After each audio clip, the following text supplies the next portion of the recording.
If you've got two 150-pound boots strapped to your ankles and you're trying to go down a 6-foot handrail, you can't do it. You just can't physically get on the handrail.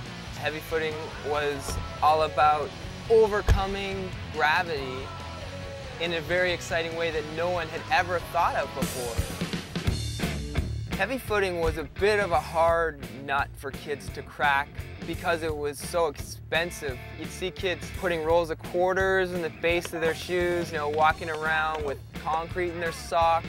Not everybody has a whole smelting factory in their kitchen to modify those boots.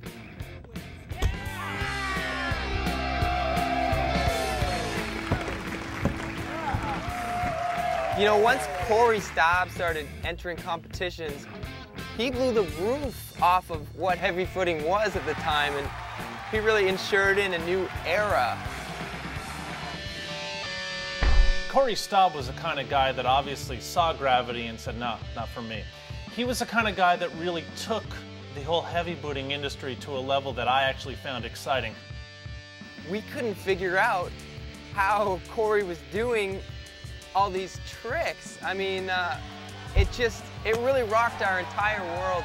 And the thing that you got to understand with Cory Staab is when he was getting 12 inches of air, he wasn't just getting one calendar foot into the air.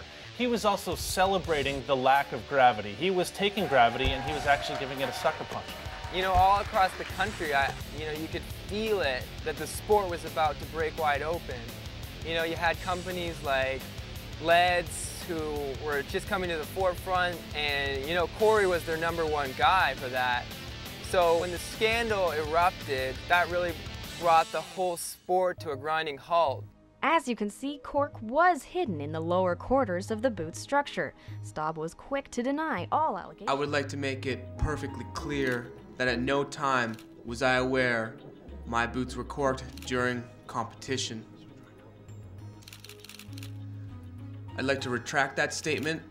My boots were never corked for any of the competitions. That was the exact moment. I mean, the end game, the nail in the athletic coffin, as it were.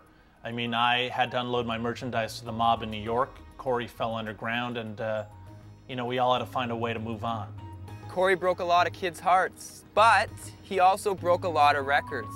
Although he wasn't using heavy boots like the rest of us were, I find it hard to not respect a lot of the maneuvers that he was really inventing at the time.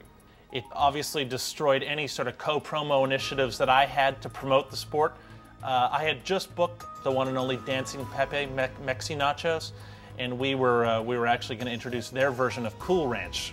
If it does make a return, if heavy footing comes back, I'll be the first one strapping on those boots. But, you know, I could also be 60 or 70 years old, so I don't know if I'd be able to use the equipment.